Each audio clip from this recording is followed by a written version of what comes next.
Miss হবে না আপনার পছন্দের টিভি শো। দেখুন জি5 অ্যাপে একদম ফ্রি। মামা, এবার কি করব? এরা তো তক্ষক প্রজাতির নাগ, যারা এই জয়দ্ররথকে পাহারা দিচ্ছে। এই সাপেদের দংশন মাত্রই যে কোনো প্রাণীর মৃত্যু সুনিশ্চিত। জয়দ্ররথ চাই না, এটা পাওয়ার ইচ্ছে ক্রমশ চলে যাচ্ছে আমার।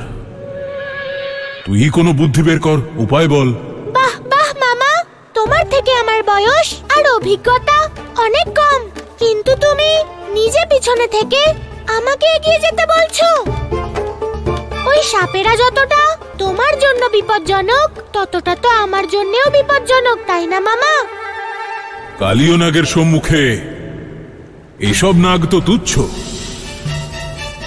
আমার সম্পূর্ণ বিশ্বাস যে নাগেদের এই জাল থেকে তুই জয়দ্ররথ অবশ্যই বের করে আনবি। বাকিটা তোর ইচ্ছে, আমার এই রথ চাই না। একবারই নাগেদের থেকে তুই জয়দ্ররথ ছাড়িয়ে আন, তারপর তোর থেকে রথ আমি ছিনিয়ে নেব ভাগ্নে। দাঁড়াও মামা, তুমি ছলনাকারী আমাকে বলো, আর ছলনা নিজে করছো। মামা, কিন্তু তুমি মনে মনে এই যে পরিকল্পনা করছো, সেটা কখনো সফল হবে না, কারণ নাগলোকে ছলনা, মায়া কিংবা কোনো আসুরিক শক্তি কাজ করে না।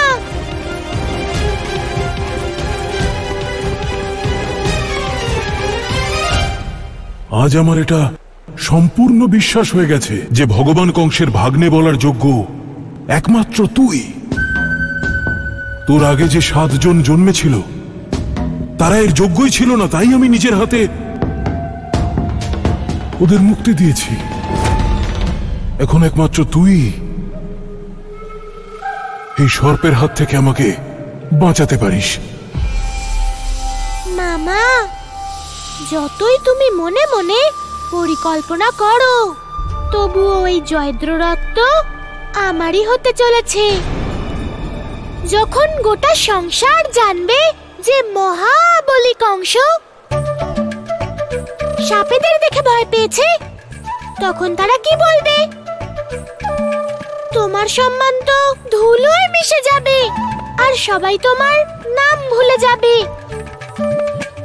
একবার চেষ্টা করে দেখো, আমার মনে হয় এই সাপেদের জয়দ্ররথ থেকে সরানোর জন্য কেবল অসুররাজ কংসের নামই যথেষ্ট। একমাত্র তুই আছিস যে নিজের মামাকে বুঝতে পারে। তোর মা দেবকী যদি আমাকে বুঝতো, তাহলে আমার জীবনে এত সমস্যা আসতো না। ঠিকই বলেছিস তুই, এদের সরানোর জন্য তো আমার নামই যথেষ্ট।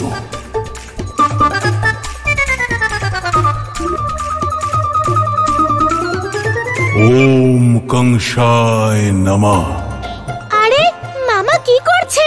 সে তো নিজের আসুরিক শক্তি প্রয়োগ করছে, কিন্তু আমি তো তাকে আগেই বলেছিলাম যে কোনো আসুরিক শক্তি বা দৈব শক্তি এখানে কাজ করবে না।